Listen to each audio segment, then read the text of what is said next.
One here, okay? Yes. All right. Super excited to do this week's call. I cannot believe that we are in week 3 and Autumn is presenting today, providing some education for us. So I am super excited. Autumn, I'm gonna mute everyone real quick and then I'll make you the host and then you can do what you need on the screen share.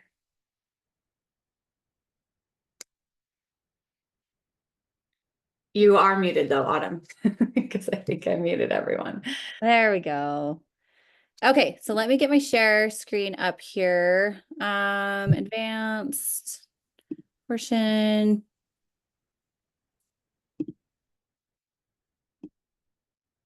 And then let me get this out of the way. Okay, you guys good? Well, hold on. Let me extend that a little bit more.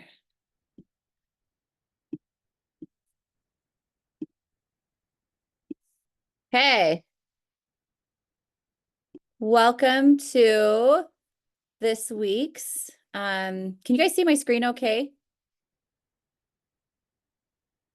Yeah. Sam, can Well, you see my screen okay? yeah, I can see it. Okay. Okay.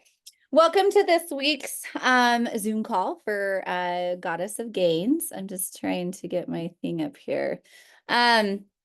This week we're going into how to train smart, avoid plateau, and build in building muscle. So I thought it would be important to mention before we dive into everything that plateauing and hitting a plateau is kind of normal. I mean, it's normal in sports when you're training for sports. It's normal when you're just training in general, but especially when you're building muscle.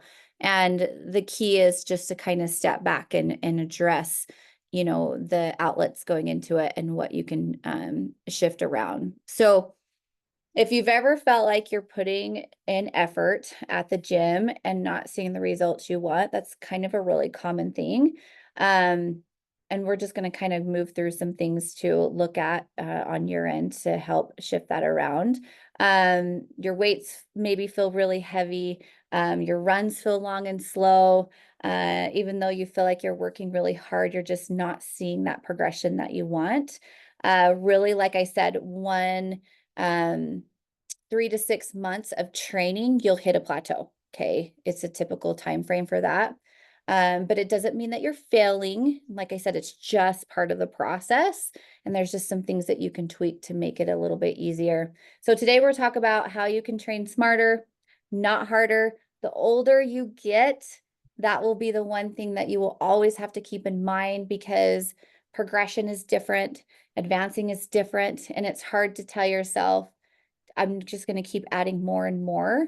Um, but it's definitely just better to think I'm just going to do smarter, not harder, to avoid those plateaus and keep seeing results and feel confident in the progress, in your progress.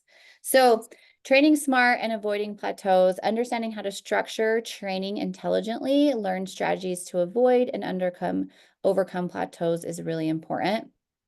Um, so when we push for muscle growth, it's hard to hit plateaus. It's normal to hit plateaus along the way. These plateaus happen when your progress slows or stops, and they can feel frustrating if you don't know how to respond. We're going to walk through some ways to optimize your training by applying principles like progressive overload, periodization, and active recovery. I'll also give you some practical strategies to help you break through plateaus and keep building muscle. So if you guys have any questions along the way, go ahead and bring it up and we can address them as we go, because it's kind of like keep it open and just feel comfortable asking any questions. So what is a plateau? What is a plateau in building muscle?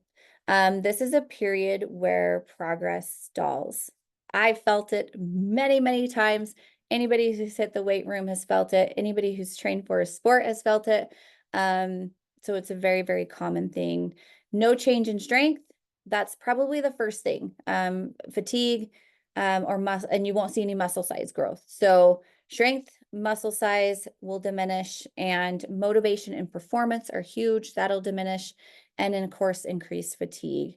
Um, I personally will know, you guys, when I'm feeling a direction of overtraining, when I'm in the middle of my session and I want to be done. That's like my first sign of I'm training too much, too hard. So it's different for everybody. It'll show up different, and um, it's kind of just readdressing certain things leading into that. So no longer seeing strength gains and muscle mass or improving performance, even though you're still putting in a lot of effort. Plateaus happen in all sports. They can manifest as stagnant strength gains, lack of muscle definition, or even mental fatigue. I think that's huge for females, and motivation will drop. So plateaus often result from inadequate programming, which is huge, inadequate recovery, and no progressive overload. But the good news is hitting a plateau doesn't mean it's the end. It's just a signal that you need to adjust your approach. So key principles of training smart comes down to that: training smarter, not harder.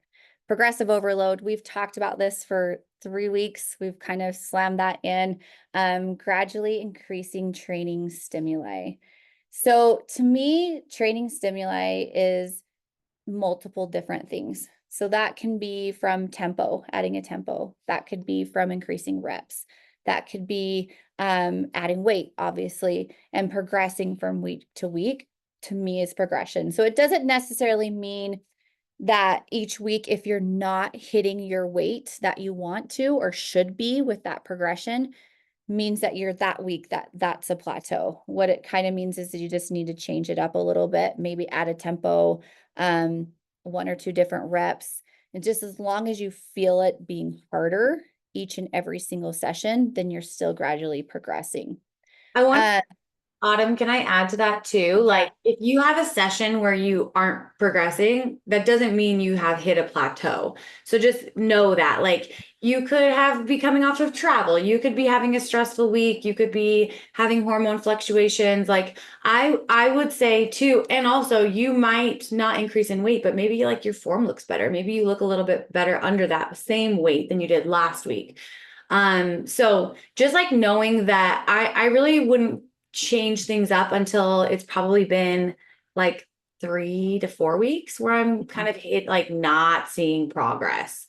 Then it's like, okay, we probably need to create like change up the rep scheme, change up the tempo, do some things that's like long enough that kind of like similar to if you're not seeing fat loss, right? If 1 week you don't see the scale go down, I wouldn't stress. I would make sure like give it another week, like see what's your life looking like. Like that's like I think if you're not progressing in maybe this week compared to last, like that's a good opportunity for introspection and to see like how is my life this week? Is there anything I can do to optimize so I can get better recovery, better intensity with my training? But I just wanted to like add that caveat too, so no one's panicked when they're like, yeah, my weight didn't go up this week. yeah. Progress Because I do almost get that with clients. I way. get like that panic, like Yes. couldn't hit that weight today. And there's so many different moving parts as a female that's inserted in your lifting. There's so many different reasons why that could occur. But yeah, Especially the more like you said, 3 to 4 weeks. advanced are. Like Yeah. I'm like looking for just minuscule gains at this stage of training, but I've been lifting for 20 years, easily more than 20 years. So I think just like remembering like little tiny gains are everything, and it's beyond just the weight on the bar or the reps you do too. It's form, it's tension or time under tension, it's intensity, it's recovery, it's energy in your training session. There's a lot of ways to like assess if you're kind of progressively getting better too. So just adding Yeah. that. Yeah. I love it. Especially when you come in as a beginner weightlifter, you'll see a lot of progression at first, and then you'll kind of just thin out, and progression, like you said, is just small things that you can notice. Even if like your weights are hit all through the session, nothing progressed, but you felt really good. That to me is progression. Take your Like you're still in a good spot. wins. Yeah. But that progressive overload really means just gradually increasing the demand placed on your muscle. Again, that's either adding weights, increasing reps, shortening rest time, your body does adapt. Our body is constantly looking for homeostasis. So if we're giving it the same one effort, if we're giving it the same lifts continually, without increasing demand on the muscle, it's just normal. It's just muscle growth will stagnate. So periodization. Use structured phases to prevent burnout. And I think periodization, that's really hard for me to say with my retainer, is really more obviously for progression, but it's also really good to prevent mental fatigue, especially for females who don't like that repetitive lifting format. It's kind of good to transition the same patterns of lifting, but new lifts incorporated into that. So it'll involve breaking your training into distinct phases, which HF does really, really well. Hypertrophy, strength, and deloading phases. Research does show that periodization programs produce better results than unstructured training because they give body time to adapt and recover. Which is true. If you kind of lay out your year of lifting, it's good to kind of go in and out of these phases, to just let your body go through a strength phase, into a recovery phase, into more of a strength and conditioning phase. And it just really is good to keep your body guessing throughout the year. That's what I do personally. So, it's not just constantly varied, jumping up and down, and you're at the same intensity all the time throughout the year. And then, of course, recovery, balance stress and rest. Um, for optimal results, which we all know that. We talk about that a lot here. As females, we have a lot on our plate. Stuff is constantly thrown at us. Your mood from when you woke up can be completely different from your mood that you're going into lifting.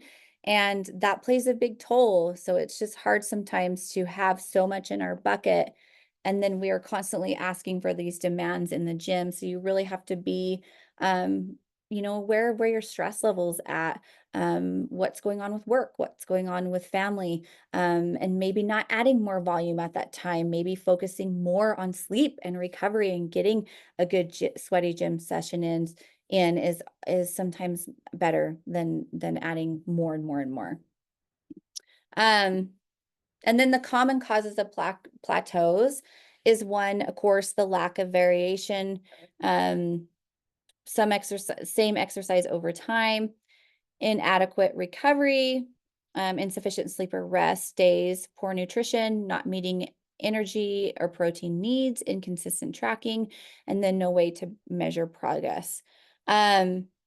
So, the most common thing is the rep range and exercise selection. Make sure you're switching that up. If you're lifting to a certain amount in a squat one week, see if the next week you can add or start at a higher weight and work to a higher ending weight. So a lot of times I get a lot of females who are like, what does that really mean? Like, how would I progress? So week one, if you ended a squat at say 65 pounds, you're going into your gym session the next week and you're like, okay, maybe I'm going to start that set at 60. I'm going to try to hit 65. And at the end of the next set, I'm going to hit 70. So you're just micro changes throughout each week. And knowing where you're at really, really helps too. But the same stimuli, the same weight will continue to give you the same results. So muscle fibers adapt. And so it's really good to have that challenge to it. With the lack of variation, you guys, the biggest thing that I see when you are hitting a plateau is probably lack of intensity. And it doesn't mean that you have to have this full on intense session every single day all the time, because you're going to go in and out of bad days and good days. But I kind of think if you go into a gym, just a local gym, and you see a guy that's been on the elliptical that goes the same pace, the same machine, the same time of day for like 7 years, and he looks the exact same, that's kind of like what I'm referencing. You got to know where your intensity level needs to be, because a lot of times that helps really break past any type of plateau that you might be hitting. So that's one of the biggest things that I kind of stress to my clients about is, do you know what your lifts are as you're going into the gym? Do you know what your rest is? Do you know, where your weights are set? Because you want to be able to put your headphones on, hit your lifts hard, and get out of the gym And a lot of times my clients will be like, oh yeah, I guess, I didn't realize that. I was kind of slacking on my phone and not making sure I'm staying in my lift at that time. And then recovery. We talked about this a lot. We'll talk about it again on this slides ahead. It's a critical factor. If you're not getting 7 to 9 hours of sleep, taking appropriate rest days, you really are limiting your body's ability to recover and grow. I've seen this through years and years of training. If I'm not getting rest, my body's not growing. It's doing the exact opposite. Okay, so just make sure you take the time. I did have a client who messaged me last week and said, if it comes down to me sleeping in because I didn't get any sleep or training in the gym, what would you say I did? And with her specific situation and her programming and what her goals are, sleep. Because right now, stress is really high at work. And right now, you need that sleep time. Your mental state's a little lower. So, it kind of depends on what direction to go, but sleep is really important. And there are the days that I give up training so I can rest and recover and get sleep. Again, I'm getting old. I have to have that. So that's super important.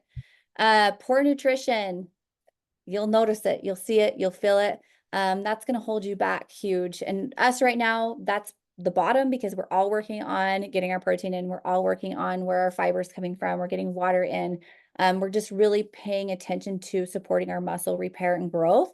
Um, but if you have that, like I look at that a lot with younger kids in my gym, their nutrition just sucks. And they do build, they can still get to a certain point, but at some point, they're going to have to start saying, all right, where are these macronutrients coming in? Where are my micronutrients coming in? Am I drinking water throughout the day? So those little things will definitely support growth and repair for sure.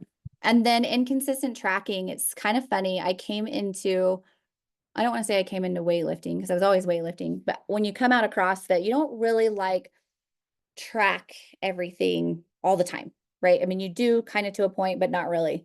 My husband was constantly like, well, what did you hit in your squat today? I'm like, well, I don't know. What do you mean you don't know? So it's so good to have, even if a journal, he has a journal and he writes down his weights. Because if you're not keeping track, you always think, I'll remember that next week. You won't, right? Because stuff's going to come up. You're not going to remember where you're at.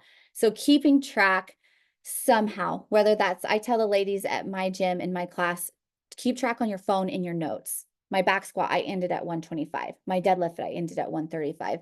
Tracking holds you accountable. If you're accountable, you can look back and say, gosh, I'm kind of being a wimp because last week I hit this. So I'm going to try to hit this. And if you hit it or not, at least you're having a good idea and you're aware of where you are in your lifting session.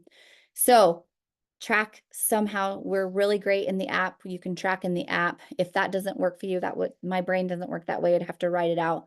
But somehow try to record those bigger lifts so you can keep progressing throughout the lifting session. So it'll just help keep you accountable. Tracking progress allows you to make timely adjustments to your plan. So you're not sitting there trying to guess as well. And then to avoid plateaus. One of the most effective ways to avoid plateau is by increasing weights. Boom. That's the biggest right there. Don't start a strength training session doing a squat at 65 and end at 65. Whether you go to 70 or 75 even, it's better than staying stagnant at that weight because that will totally give you a huge plateau with your squat. Um, Increase reps, of course. Intensity every 4 to 6 weeks is huge. So your reps will be increased with your program, but it's important for you guys to just know where you are with your weights. And then, of course, keep your intensity level high. If you're not leaving the gym sweaty, breathing hard, thinking, oh my gosh, that like just kicked my butt, address your intensity levels. Not every day has to feel like that. Just make sure you're finding that intensity when you're leading into your lifts. But like I said, you guys, even the smallest increments, adding 2.5, 5 pounds to your lift, that's going to help maintain progressive overload. It doesn't have to be a 30-pound jump at all, ever, ever. So switching up exercise targets, the same muscles in different ways, which is really good, which we do that really well here at HF. That's going to prevent that. Swapping, for example, a barbell squat with Bulgarian split squats. That's going to challenge your legs in a different direction, but we're still targeting those same muscle group. and add it with intensity. Okay, so there's that intensity word. Always keep that intensity high. Incorporate deloading weeks every 6 to 8 weeks. We love to do organically finding your own deloading week here at HF, but those are important because everybody's so different. I think it's hard to program that in yourself just because everybody's life is so different, right? So if you find a week that's crazy, you've been lifting really heavy, you've been hitting numbers, but you're like, gosh, I'm just like really tired and irritable. Irritability is one of the biggest signs of overtraining or getting to that point. And if you're like, yeah, I'm just going to take this week and kind of just do movement, it doesn't mean you can't work out, just incorporate your own movement and then head back into the gym. And I think you'll find that your central nervous system will be really well rested, and then you can kind of break past that plateau. Um, so allow for that recovery for sure. Research suggests that planned deloads can improve long-term performance. That's what we're shooting for. We're shooting for long-term fitness goals, and recovering is huge. Again, it's going to prevent from overtraining. Um, how to break through a plateau, increasing training volume, more sets or reps, which again, your programming is really good at that. And it'll allow for that too. One of my favorite things is giving yourself a tempo. My biggest pet peeve is lifting fast.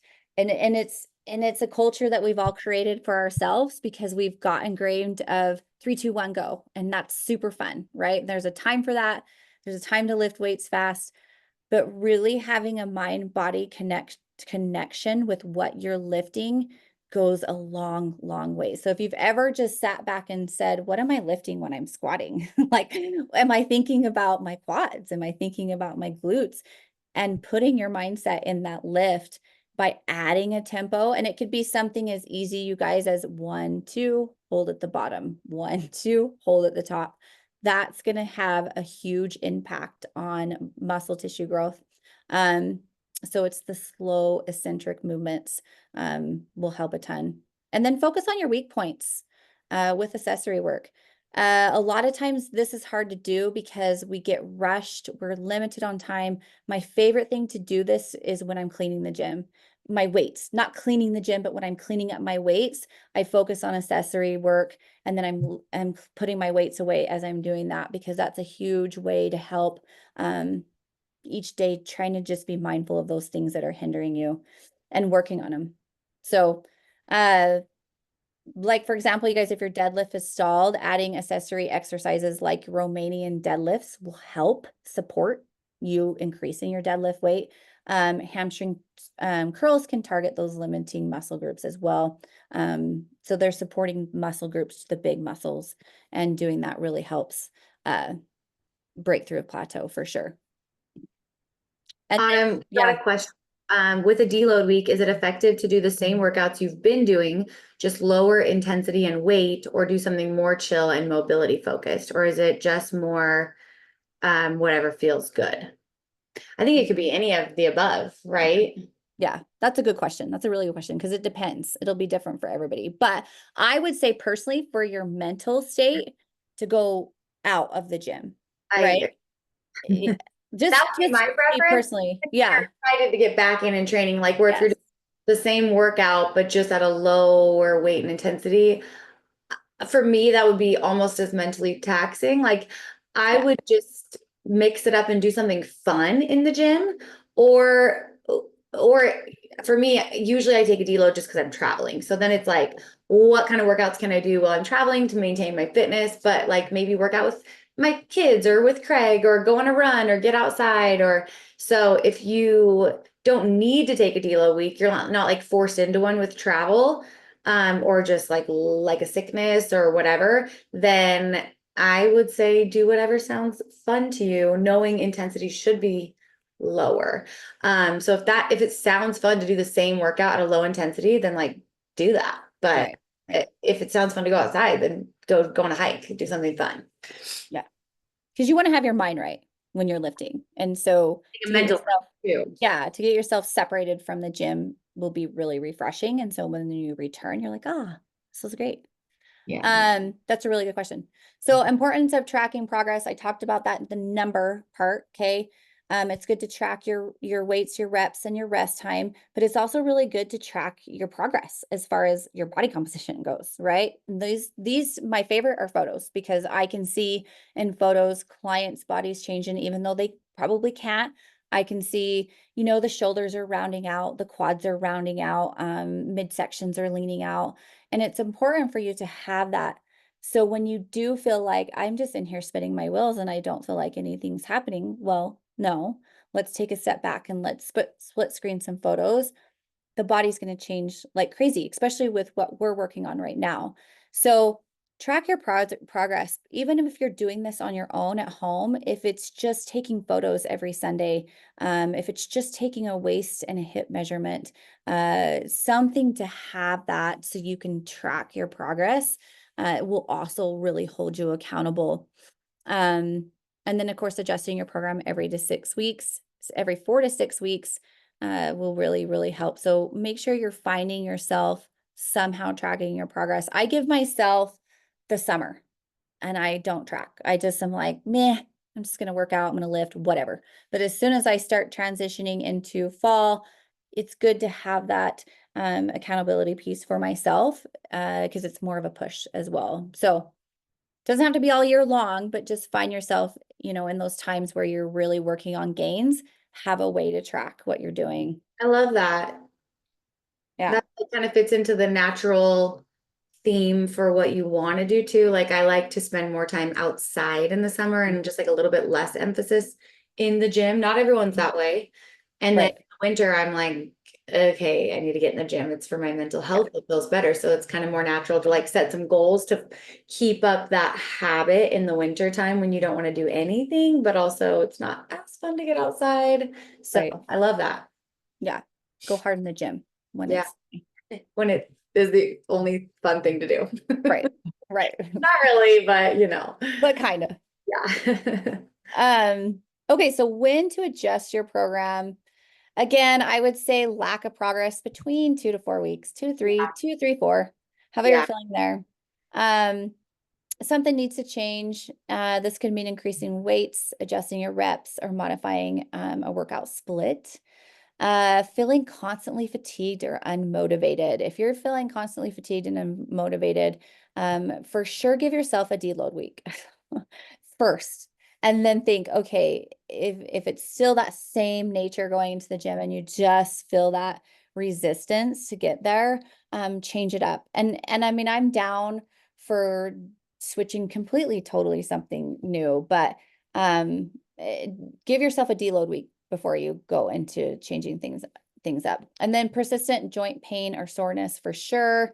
Um, this really is an indication that your body isn't recovering properly and something needs to be adjusted. This one's huge for me, I think, because you don't ever want to lead into something that is more long term, a nagging. I don't know. I think we probably all have something nagging, but elbows pain, bicep pain, knee pain, anything like that is definitely time to make adjustments for sure. Smart recovery strategies to avoid burnout. Active recovery days. I love active recovery days. I live for active recovery days, where you're engaging in light activities, like walking, yoga, or swimming. This just promotes a lot of blood flow without overstressing your body. This could be anything that you have around you. We live in the mountains, so we can utilize that, and it's so awesome. But these are the days that your body really needs to keep moving. So I like to stress my clients, I know you're not lifting today, but you can't sit around. Like you've got to get up, you've got to move around. That's just going to help with recovery. And then just mentally for burnout. And of course, 7 to 9 hours of sleep. I know that's not possible for everybody every night. It's not possible for me every night, but you want to push for it and it should be a goal. This is just going to allow for muscle growth and repair. And then, of course, the nervous system to reset is the most important thing. Mobility, this is so something I need to work on. Mobility work regularly. That's why we put that in here for this challenge. And I've even had some people message me that that's kind of one of the harder things to incorporate. So what I have been doing, so I can do it with you guys, is I have a foam roller in front of my TV. I watch a lot of football. I like watching football. So I will foam roll. or do a couch stretch just while I'm watching TV, just with my dogs all in my face, and it's annoying, but it definitely keeps me consistent because you need to find a time that you can stay consistent. If you put your mobility work in your gym session, you're most likely not going to be able to do that. Some of you might, just because you're already pushing it for time in that session. So maybe try to separate that and give yourself just a time when you're relaxing at home. I have a client who, when she's cooking dinner, she does the couch stretch up on her, what's it called?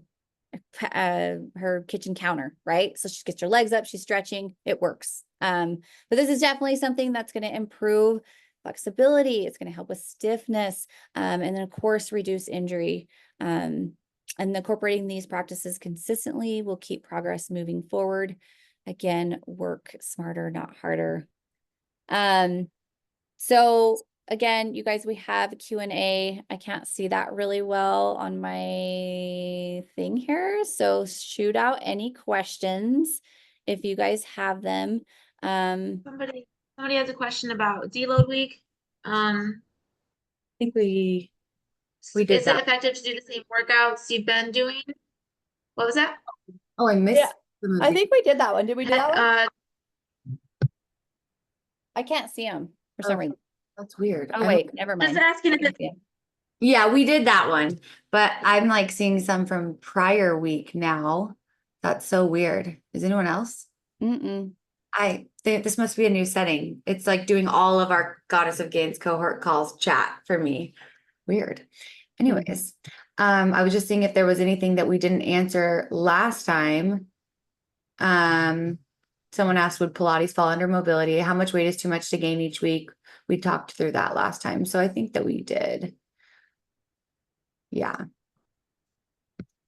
Does anybody have any questions, like personal questions, like what we do for recover or anything like that? I have to take, I like to personally, I like to do 2 hard lifting days, but I still have to have movement on those days. So I can't just lift. I still have to like finish with like a mile treadmill run or enter in with burpees, broad jumps or something. I have to have some movement. I like to do 2 days hard and a complete gym rest day. So I don't even like to come into the gym. It's hard for me because I own a gym, I work in a gym, but I like to go on the mountain. I like to run outside. It's a big, day for me to ski if I want to ski. And then I like to finish the week with 2 really hard lifting sessions, Thursday and Friday. And then Saturday, I like to do movement in the gym. So just something a little bit shorter with more intensity. And I kind of just like to get in and get out, but I love moving around again on Sunday. So I'm constantly trying to keep moving that way. And if I don't have those movement days, I will notice I'm getting stiff and I will notice that I'm getting burnout. And that's just what I personally do to keep from avoiding plateaus. I love to switch training up every 12 to 16 weeks. I like a little bit longer block, but I also love to make sure each week my intensity level is high and I'm progressing with my weights in some form. But I love a little bit longer lifting session, but as long as I can keep things switched up as far as like a little bit of movement before, movement on the weekends, then I don't get bored. You know what I mean? So that's what I like to do personally. Yeah, and one thing you'll notice for the habit next week is to tag us with any wins with your training. My hope is that at this point, like maybe in the cycle, I mean, just lifting with HF, this will give you kind of a push to hit. Yeah, I'm ahead on the habits here, but a push to hit a PR. So like we have the goal is to hit 4 PRs next week, like in some way, shape, or form, right? We talked about how that isn't necessarily, doesn't need to be like I outlifted, like I had my best lift ever. It's like maybe an improvement you've had weight wise since you started Goddess of Gains. Maybe it's like even like a PR in recovery. Like I'm recovering better than I ever have. Maybe it is you feel so much better in the gym. Just like 4 wins that have come from improving your habits, improving your diet, and putting yourself in a place where you are optimizing from an energy standpoint so that you can build muscle, energy, health, sustainability, all of that. So we would just love for you to focus in on your biofeedback next week and also metrics, and let us know any wins that you have as well. What do your cool downs after workouts look like? Trying to be better about warm-ups and cool downs to prevent injury. My cool down looks like putting my weights away and rushing into parenting usually. But what about you guys? Anything No, I particular? have to do, like I told you earlier, I have to come up, like if I have to come upstairs and just sit, Yeah, it really hinders I like to the walk out. recovery. Yeah, so I have a walking pad Mm-hmm. that I try to work on as well, and then kind of get like 20 minutes of movement, but I don't really spend a lot of time afterward in the gym, but it is a good idea if you have Yeah, that you have the time. time. Yeah, For I, sure. I love that. Yeah. And for me, my warm-ups, I'll just use the primer usually as a warm-up. Like for me, I don't need much more. If I have like maybe something nagging, then I'll roll out before, or not even roll out, but more like do some fascial release where I'll use like a lacrosse ball or something like that, do a little bit of stretching, maybe do the first round of the primer like slower, add a little stretching in between if I need to, but I usually feel good that I can kind of use that primer to get my body warm and ready to go for lifting. Yeah. It kind of I do like to be really sweaty. yeah. It doesn't do it. I don't do that every day because sometimes I don't have time, but I I like to mean, have a good warm up in that yeah, way. yeah, like a core to extremity, like pushing the sled or I don't know, something like that. Burpees, broad jumps, something like that. Yeah. That's kind of the primers are designed to really like get your heart rate up, be more glycolytic, get oxygen to your muscles so that you feel good for the training. But I would say before you do that, like if anything is nagging or bothering you, an active warm up would be really good. Like some walking high kicks, some walking hamstring stretch, some like different hip mobility movements, just depending on kind of what your body needs. So if you have anything that's bothering you, let us know. We can give you some ideas in that way too for like a pre kind of primer active warm up if needed. Yeah. Yeah, I like that. Yeah. So, is it habit 3? Did I do this wrong? In week 3 right now, we're going into week 4 habits, which That's is why I was confused. always throws Okay. me off. So, We do our calls on Tuesday, so it's like we're in week 3, but then we're talking about next week. okay, so that's wrong. 4 habits is actually what it should Okay. be. We're Just off. disregard that. No big We are deal. in week 3 currently, but yes, week Going 4 into is week what we're 4. Hey, PRs. so your 4 PRs, like Michaela talked about, could be anything. Okay, it could be anything that is helping you move forward, right? So progression. And then everything else stays. So you're still working on the previous habits. But we do really just want to add this one and film it if you can, tag us in it if you can, because these are huge for us, for sure. Oh, yes, and one other thing, next week will be week 4, so we'll be coming to the end of that week. I would love to see for anyone that has taken any before photos or has any before metrics or anything and wants to do an after photo. Obviously, 4 weeks is not very long, right? We're not going to see a ton of visual change. But for anyone that submits a testimonial and before and after photos, those can be face blurred, whatever. It's more the testimonial that we're excited about of just any wins you've had over the month of doing Goddess of Gains, then we will be giving away a free strategy call with a coach of your choice for this portion of the cohort. And then we sent out an email for those that want to continue, because I feel like we're just getting started.